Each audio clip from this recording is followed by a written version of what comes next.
Welcome, everyone, to Movie Goodness, where we examine life through cinema here on the KB Radio Network. I am your host, Kevin Reed, and we have arrived to the end of 2024, a year that will live in infamy. So many ups, yet so many downs. And that's just life in general. But going into film, it was a lot of ups and downs. A lot of films that, going into 2024, this time in last year, we thought that certain films, at least I did, thought that certain films were going to be just juggernauts this year.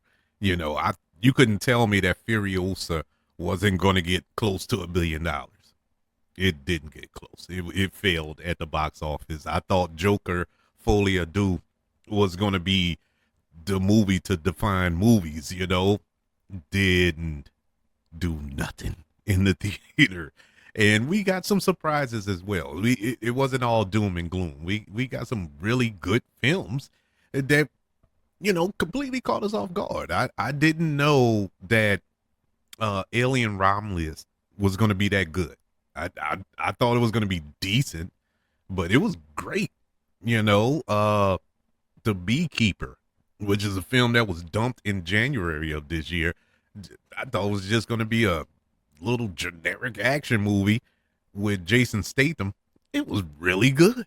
It held up the whole year. It stayed on my brain the entire year. It was that good. You had your surprises. So I just like every year, it's nothing new. This isn't a weird force of nature that 2024 had these little flips. It happens every year. Going into 2025, you're going to have your flips again. But just like every year, we have some highly anticipated films that we just can't wait for. This is going to be another history making type year if it goes the way I think it's going to go. Even if it goes the opposite direction, I think it still would make history because we have a lot riding on a couple of these films. It isn't just, okay, it didn't make the money we thought, let's move on. We have a couple of films coming out in 2025 that, if they fail, will completely derail franchises. They will completely derail studios, and there's a lot riding on these movies. But at the end of the day, it's up to these filmmakers and the studios to put out good quality. And if you don't, it's it's not gonna be good. You look at going into 2025, you have 3 Marvel movies coming out. Now, these are 3 potentially good movies. They can, all 3 of them, they can make close to $1 billion a piece if they're good, but if they're not, and that starts with the first one that's released. Like, if that's not as good, nobody's going to go see the other Marvel film that comes out in the summer. And then there's another one that comes out at the end of the summer, and it will, that box office will affect that box office, so you have to think ahead. You got to be 3 steps ahead in a way. It's just like this year in 2024, Sony put out 3 Marvel associated films. You had Madam Web, you had Venom, The Last Dance, and you also had Craven come out in 2024. All 3 of them were bad. All 3 of them you could have burnt at the stakes. So, and that ultimately came to the decision that they decided that's it. They're not making any more of these Spider-Man list Spider-Man movies. So that's that for Sony in their experiment. And so same thing rides on a few films coming out in 2025. But besides that, and besides the franchise films, the comic book films and that nature, we have 11 films that I am so excited for. I know traditionally is 10, top 10, but I have 11. 11 films that I am super excited for. these are the 11 films, and it's not just 11 films that I'm excited for, but these are 11 films coming out in 2025 that no matter what, I'm going to see opening weekend. Hopefully before, but I want to see opening weekend, and they got my money already. It's not even a question. I already have the dates marked on my 2025 calendar, so I can know to set my little $20 to the side that so I could have, and I'm going to the theaters to catch these films. Let's jump into this list. We have 11. My 11 most anticipated films of 2025. Let's start at number 11, a film that stars Robert Pattinson, is directed by Bo Jung-ho, and it comes out on April the 18th, 2025, and it is Mickey 17. It is a science fiction black comedy that it looks super funny. And Bo Jung Ho, who directed Snowpiercer and Parasite, awesome director. Love his films. This looks so good. This looks so funny. This was initially going to come out in January, but they pushed it back to April. I don't know why. They never gave an explanation, but it is what it is. I don't care. As long as we getting it no further than this, don't move it anymore, unless you're gonna move it closer to, and so I can see it. But this film, we have Robert Pattinson, who is the most recent Batman, and did a phenomenal job as Batman, I must add. But he's diving into this little black comedy where he stars as Mickey Barnes, who signs up to be an expendable, a disposable employee where after one of his cells dies, a new body is regenerated with most of his memories intact. After one of his multiples, Mickey 17, unintentionally survives a human exploration to colonize this ice planet, he goes head to head with the new multiple, Mickey 18. And so this looks good. The trailer looks very funny, looks very entertaining. It looks beautiful. The cinematography in here, I'm all in on this. This looks super good, and that's why I couldn't leave it off the list. Yeah, initially I had 10, but I had to stick Mickey 17 on here one way or the other. Mickey 17 will drop in theaters on April the 18th. Now we dive into the top 10 if, to make it official, I guess. But at number 10, on December the 19th, 2025, we have the third film in James Cameron's Avatar film franchise, Avatar Fire and Ash. Yes, we are going back to Pandora. I guess this is Pandora. I don't know if they're going to be on another planet or not, but either way it goes, we're getting a third iteration. We know the first film, Avatar, was basically Earth, and the second film was water, and so now we're getting fire. So I guess we're going through all the elements here, Earth, wind, and fire, I guess.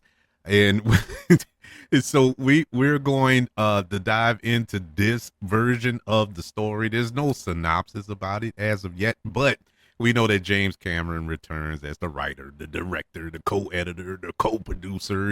This is his baby.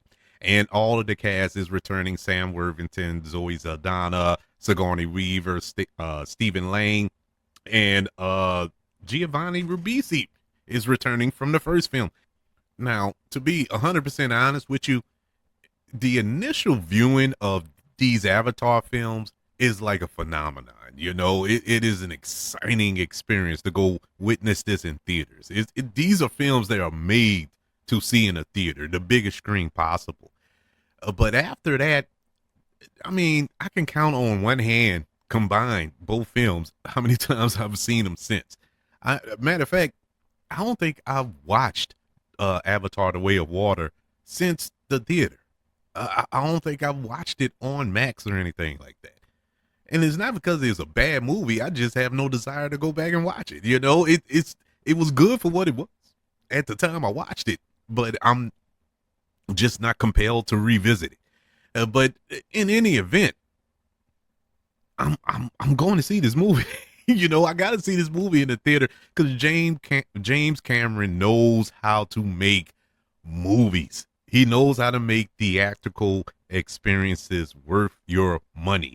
And so Avatar Fire and Ash will drop in theaters on December the 19th. This is my number 10 anticipated film of the year. Coming in at number 9, we have Predator Badlands, which drops in theaters on November the 7th, 2025.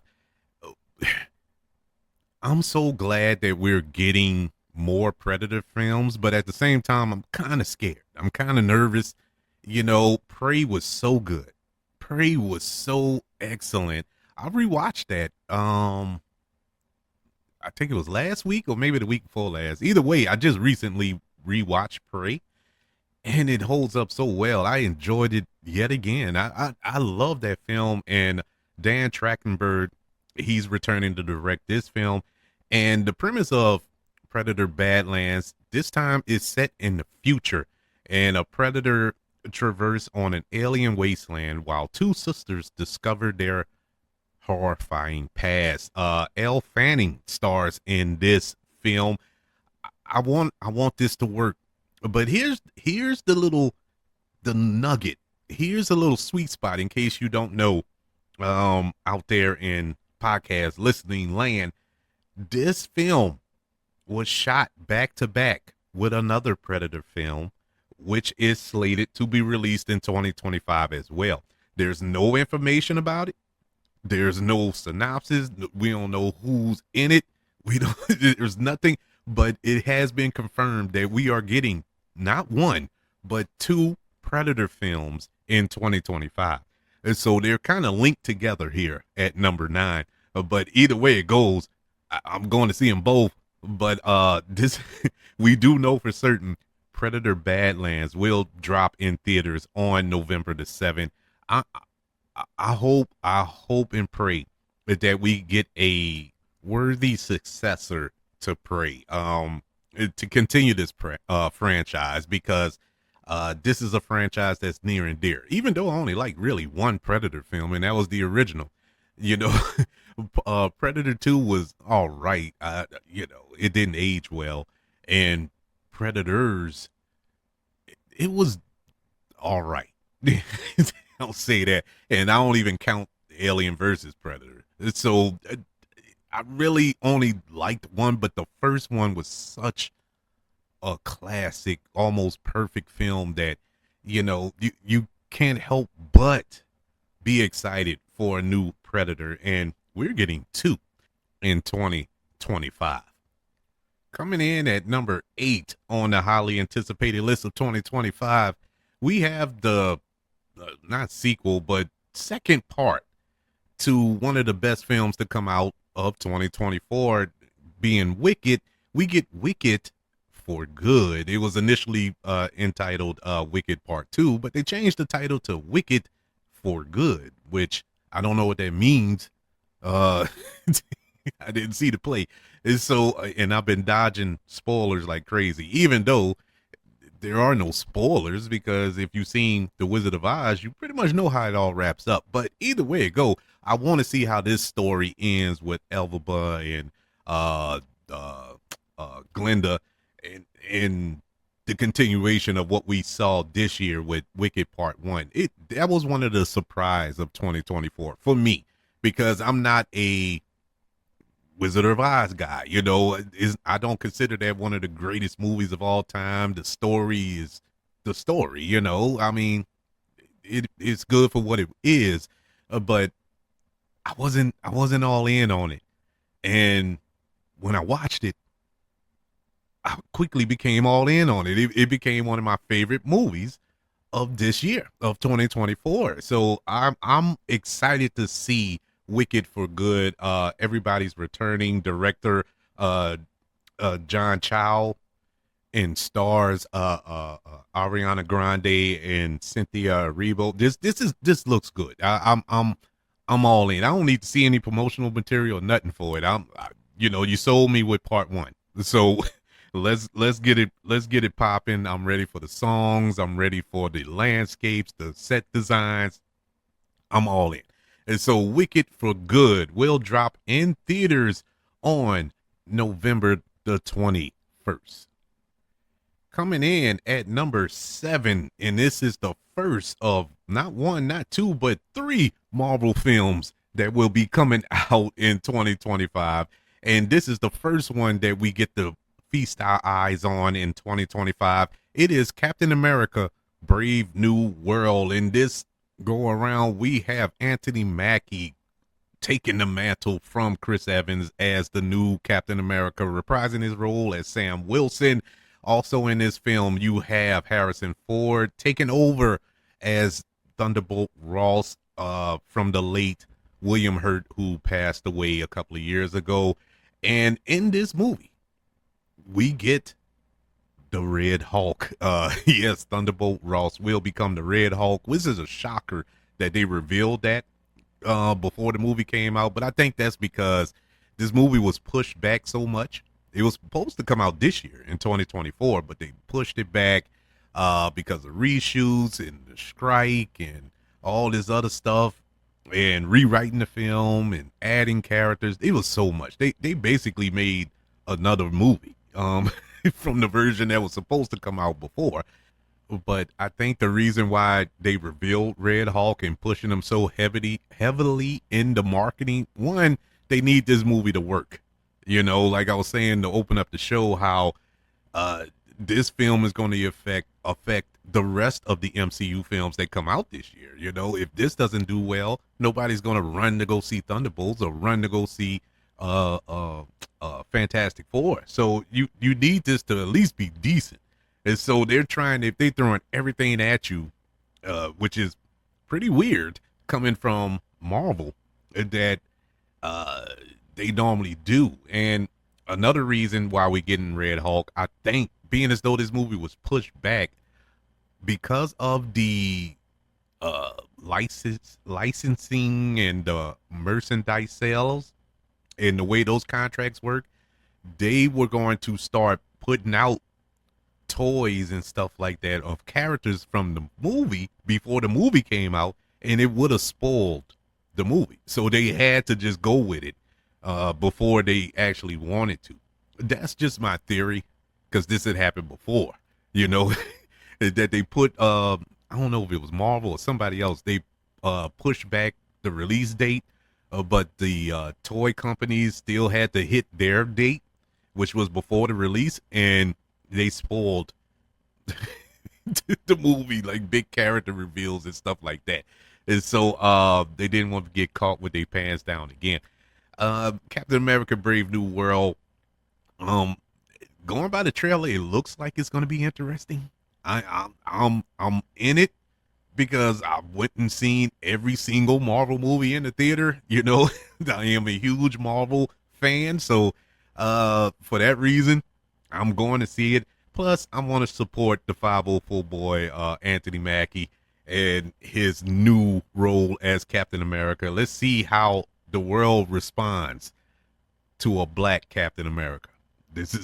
That alone is going to be interesting and worth your money. Captain America Brave New World will drop in theaters on Valentine's Day, February the 14th, 2025.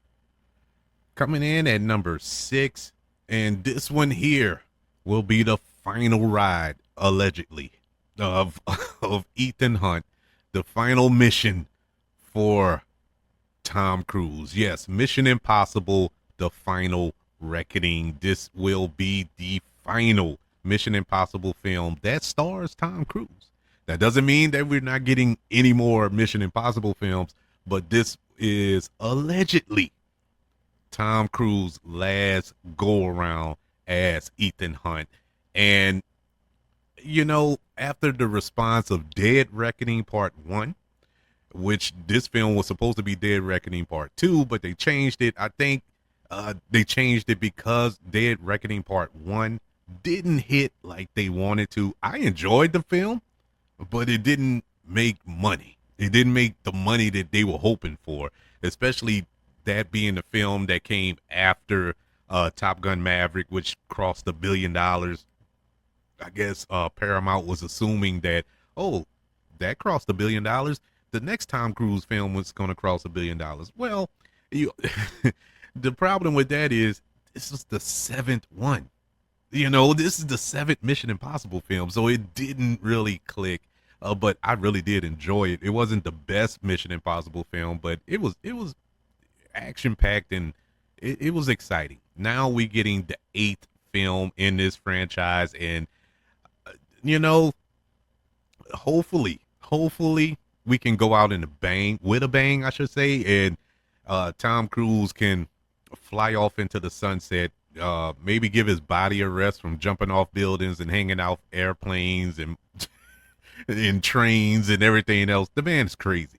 That man is insane, and I love every second of it, man. Let's see what insanity he is putting himself through when Mission Impossible: The Final Reckoning drops in theaters on May the 23rd, 2025. Coming in at number 5 at the most anticipated films of 2025 is a film that's 18 years in the making, and we get a return of the original filmmakers from the very first film in this franchise. 28 years later, the post-apocalyptic horror film, which is directed by Danny Boyle, written by Alex Garland. This film stars Jodie Comer, Aaron Taylor Johnson, Ray Fiennes. This is this.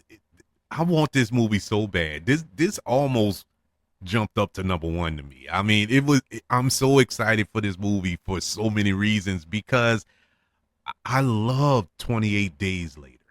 28 Days Later took the quote unquote zombie franchise to another level. And I know people throwing stuff at their phones and computers, and they're not zombies. I know they're not zombies, but it falls in that little subgenre. They're infected. This is a virus that has infected the people. But it took that premise of zombies, it flipped it on its head.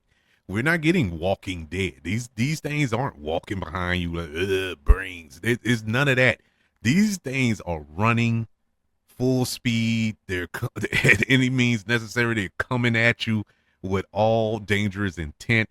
I am frightened by that trailer. That trailer was spooky as I don't know what, and I'm here for it. Danny Boyle is one of the, I think, the most slept on filmmaker. I know he gets his credit. Everybody loves Danny Boyle films, but this dude is amazing, and Alex Garland is equally as amazing as a writer and a director. He directed some really good films as well.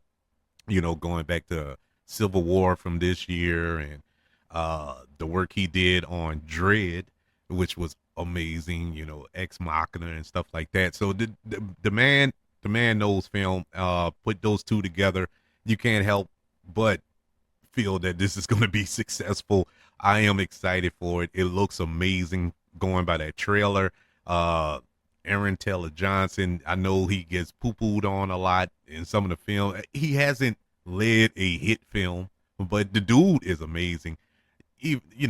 Craven aside, and he did the best he could with Craven, but it still wasn't enough. But he can make up for it in this film, and I think he will. He's the type of actor, if put in the right position with the right filmmakers, he can really shine. That's like a Michael Fassbender. Michael Fassbender is an interesting cat in the projects that he chooses, because he is a phenomenal actor. He just is not in good movies. And it's sad because the dude is amazing, but he just got to get with the right team. And Aaron Taylor Johnson is in that same camp with me, and I think he's with the right team this go around. But we shall see. 28 years later, the third film in this franchise will drop in theaters on June the 20th, 2025. Coming in at number 4 on my highly anticipated list for 2025 is another Marvel film, and this film drops on May the 2nd of 2025, and it is Thunderbolts. This is basically Marvel's answer to DC's Suicide Squad. This is your little ragtag outlaw group coming together reluctantly to fight whatever, because we don't know who they're fighting. But this is a group of anti-heroes who goes out on missions for the government. But I am hyped up for this movie for some strange reason. You have Florence Pugh returning, Sebastian Stan, David Harbour, Wyatt Russell, Louis Pullman is in this film. Julia Louis-Dreyfus is in this film. This looks good. This looks so good. I hope that it turns out well. I'm praying that this turns out well. You have the introduction of Sentry in this movie. One of the things that's going to hold this back a little bit, that I failed to mention when we was talking about Captain America Brave New World. See, Captain America Brave New World, if you didn't watch Falcon and the Winter Soldier, I think you're going to be a little lost. Because I was watching the trailer for Captain America, and I was like, a lot of this is coming from the Falcon and the Winter Soldier TV show on Disney Plus. And I know a lot of people didn't watch that. And so it's a lot of people that's watching this and is going to be completely lost. And I'm worried about that. Same thing here with Thunderbolts. Not the whole thing, but, Wyatt Russell's character, who comes from Falcon and the Winter Soldier, his character. And if you didn't watch the show, you're like, who is this guy? Why is he, he just popped up out of nowhere? No. He had his origin in that show. So if you need to go back and watch it, that was the danger of the Disney Plus shows. If you didn't follow the Disney Plus shows, you're absolutely lost. So I hope everybody get caught up on that before they go check this out. But even if you don't, I mean, this still looks exciting. It looks like it's going to be a fun adventure, like an old school phase 4 or 2 of the MCU type film where they were just firing on all cylinders. And it just got that vibe, a grounded approach to the MCU. So, but we'll see. We may end up in space in this movie. Who knows? But I'm here for it. I'm going to take that ride with them. Thunderbolts will be released in theaters on May the 2nd. And here we are to the top 3 films that I am highly anticipating for 2025. Another Marvel movie, the other Marvel movie, the last of the 3. And it is, of course, the Fantastic Four First Steps. This is Marvel's take on the Fantastic Four. We know we got, 4 other iterations of the Fantastic Four in the past, and all 4 of them were hot garbage. And I don't think anybody enjoyed those movies, but I didn't mind the ones with Chris Evans, but I wouldn't recommend them to nobody. But they were bad. They all of them were bad. But those were without Marvel. This is Marvel. This is the MCU in full control of the Fantastic Four. That's why I'm super excited, or at least one of the reasons why, because you also have a cast that I didn't think would work on paper, or should I say was never on my dream cast list. I had a dream cast in mind for the Fantastic Four. None of them were cast in this movie, but the cast that they did announce, I'm like, why didn't I think of that? This is perfect casting. You have Pedro Pascal as Reed Richards, Vanessa Kirby as the Invisible Woman. You have Joseph Quinn as Johnny Storm. You also have Edmund Moss Badrock as the Thing. In this film, you have Galactus showing up. You have the Silver Surfer showing up. You're gonna have possibly Doctor Doom. And if you've been keeping up with current events, we know that Robert Downey Jr. has been cast as Doctor Doom. So that's going to be interesting. Now, that's a rumor. It hasn't been officially announced, but I'm assuming that he might pop up maybe in an end credit scene or something like that. I don't think he's going to be a major part of the film, but I think he's going to show up in this film. But in this film, the Fantastic Four must protect their Earth, in a 1960s inspired retro futuristic world from being devoured by the cosmic being Galactics. Yes, when I say their Earth, the Fantastic Four is in a different universe. It's not in the continuity of the MCU that we know, with Tony Stark and, what the events that happen with Thanos and what's going on right now. They're in a different universe. And so somehow they're going to end up in ours by the end of this film.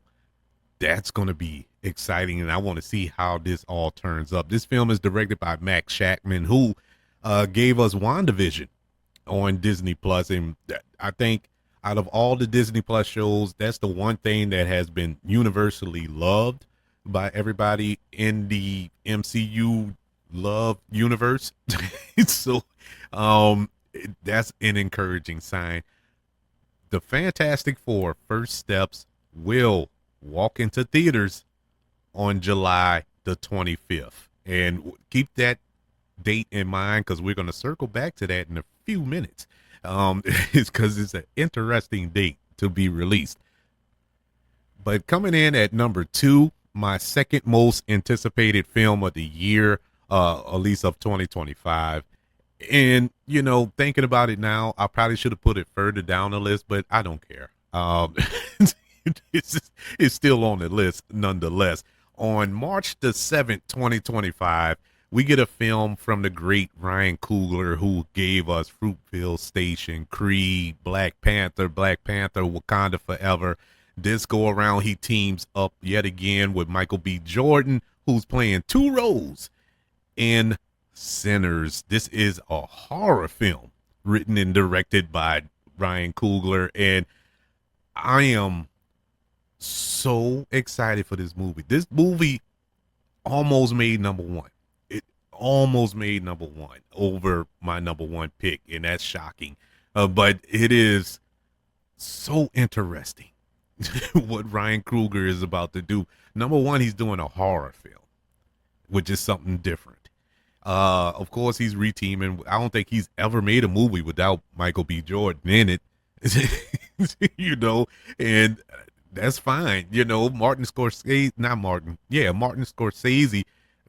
It's like every movie he makes have Robert De Niro in it. So, hey, it is, good filmmakers find their actors that they mesh with, and they work with them all the time. There's no knock on that.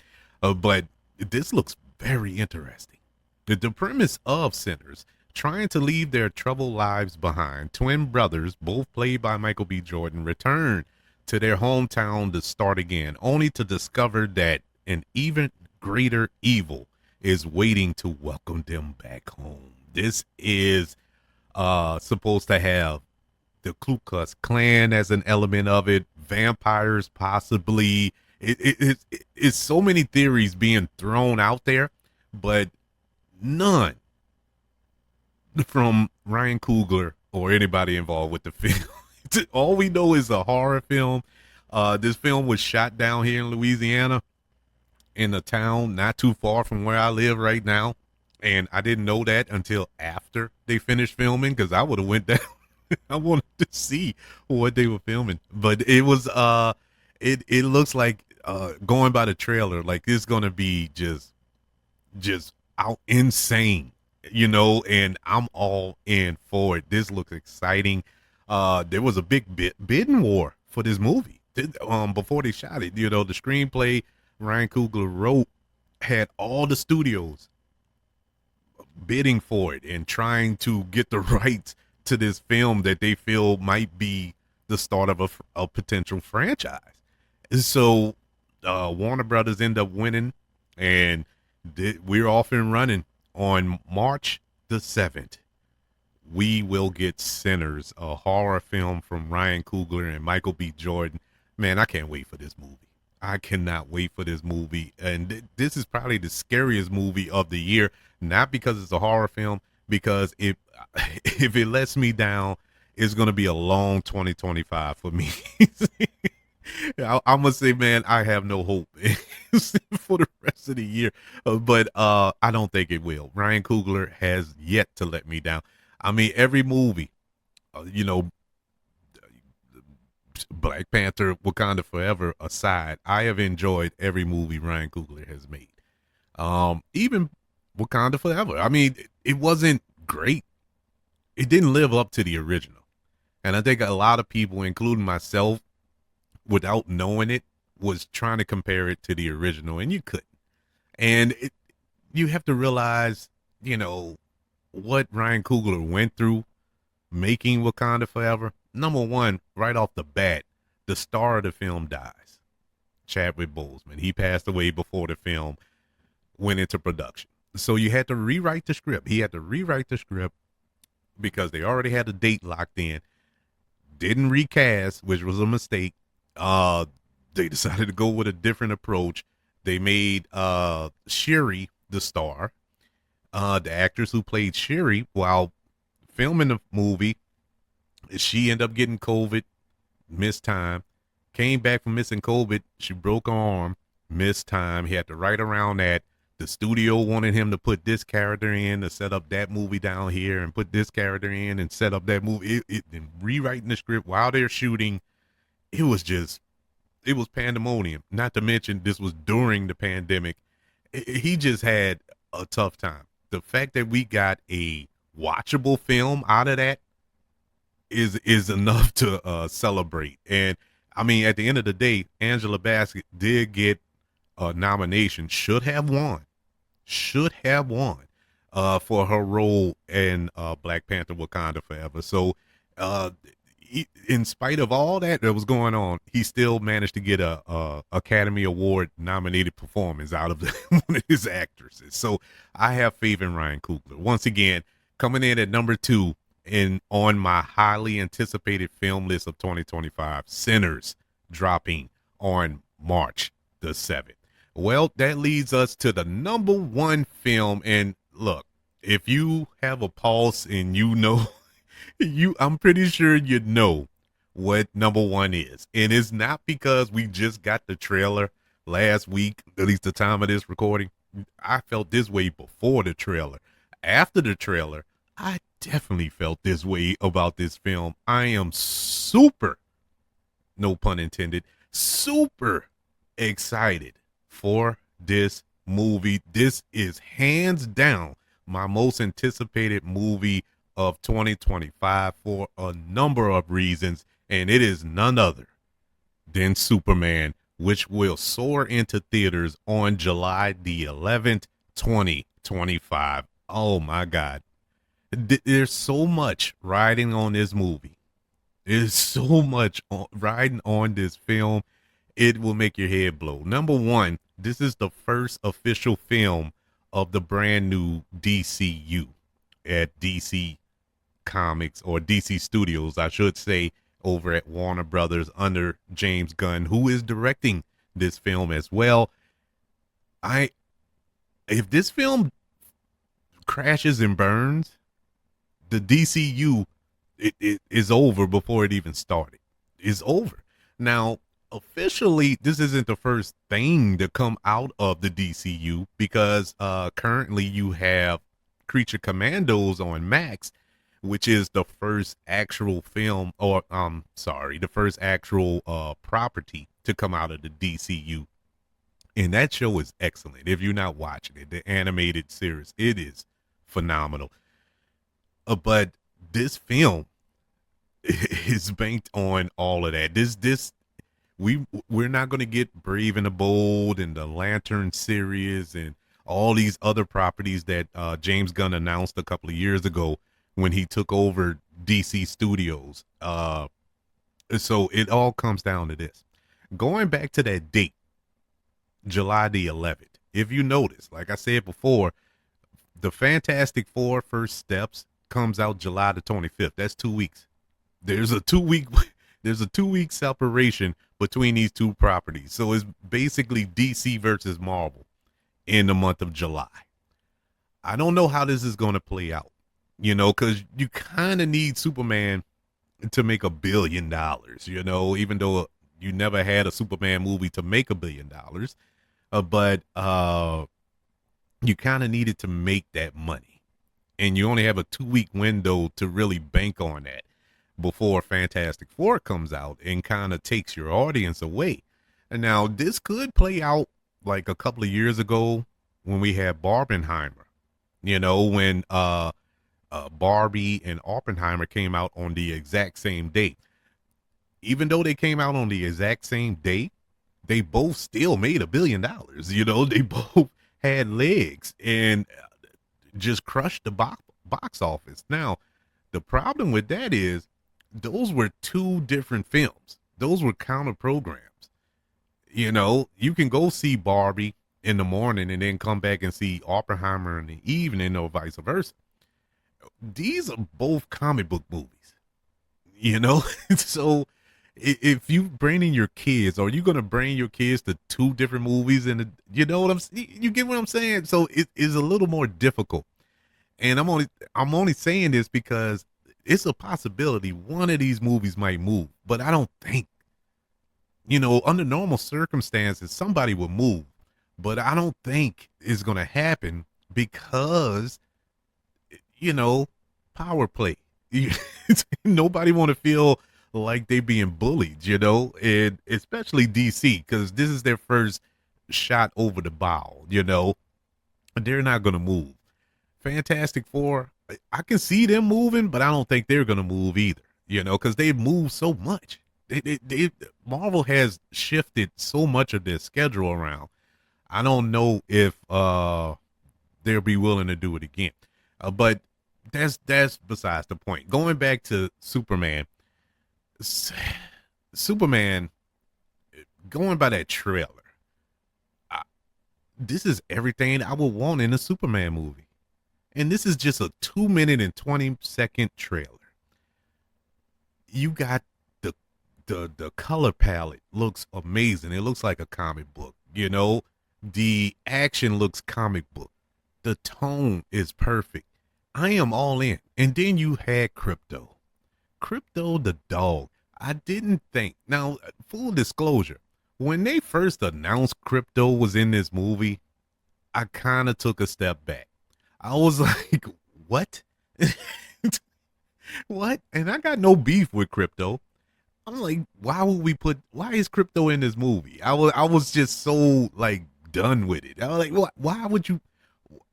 And then all the characters that he announced was going to be in it, Guy Garner and Hawk Girl and Mr. Terrific and Metamorpho, all these other people. I'm like, man, this is too much in a Superman. This ain't Superman. This is this is Justice Society or something.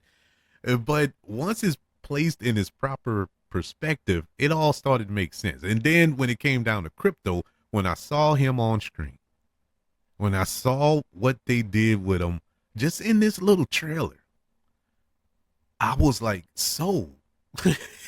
Sold. I get it. I got emotional in that trailer. It just hit every button that I didn't even know needed to be pushed, but it did it. And I don't know why I questioned James Gunn when it came to Crypto and all that. This is the same man who had me crying over a talking raccoon in a tree. But he did it. He did it. I mean, this dude, he's another one. He fires on all cylinders. I have yet to see a bad James Gunn movie. I haven't seen it. You can go the Suicide Squad. He made you feel emotion for King Shark. I actually had emotion for King Shark. in that movie. The Weasel. I had emotion for the Weasel. Well, that's in Creature Commandos. But the dude just, he finds a way to find the heart in everything. And Superman is all about heart. So I got all the faith in the world in James Gunn. I cannot wait for this movie. I cannot wait. I mean, everything else aside, all those other films that we listed, I I hope and pray that I get the opportunity to see them. I'm healthy enough to see them when they all come around. But Superman, I don't care if I'm sick in the hospital, will me to the theater to watch Superman on July the 11th, which is my sister's birthday. I'm gonna send her a text, but I'm going to the theater to see Superman. And so that's my top 11 films that I'm highly anticipating in the year 2025. I cannot wait. I would love to know, what films are you highly anticipating? Did I leave it off this list? Is the list a little off to you? Do you feel that Fantastic Four should be number one, or Sinners should be number one, or Mission Impossible? Which one are you most anticipating in 2025? I would love to know. Email the show, kbradiopodcast@gmail.com. You can also let me know on all social media platforms. Just search for the KB Radio Network. Also, don't forget about YouTube. Subscribe to the KB Radio Network channel and like this video if you don't mind. Don't forget about the 5 stars, the reviews, and sharing this show if you're listening on Apple Podcasts, Spotify, iHeartRadio, wherever you are currently listening to movie goodness here on the KB Radio Network. Everybody, thank you for joining me for my most anticipated films of 2025 list. I hope that everybody gets through this New Year season, this or New Year holiday, safely and healthy, and can see this brand new year that is upon us. And I hope 2025 is much better to you than 2024 was. Even if you had a great 2024, I hope that 2025 is even greater. I am hopeful that we're going to have a great year. I looked back personally and looked at 2024, and just like I mentioned about the movies, had some ups and downs. I have had some ups and downs throughout this year, just like everybody else. I'm human. And I can honestly say that I had way more ups than I did down, and I thank God for all of that. This was a very interesting year. But one of the great things about this year that it really chokes me up is the continued support for this show. I know it seems cliche-ish and just saying that to pat y'all on the head, but honest to God, I really do appreciate all of you who continue to support this show, continue to listen to me blabber on about movies and whatever else that I decide to talk about in this podcast. But thank you for supporting me throughout 2024. I promise you that 2025 is going to be bigger and better than ever. Have a happy new year. I'll see you on the other side. I want you all to know that I love you. Continue to love everyone. And until we speak again, you all be blessed.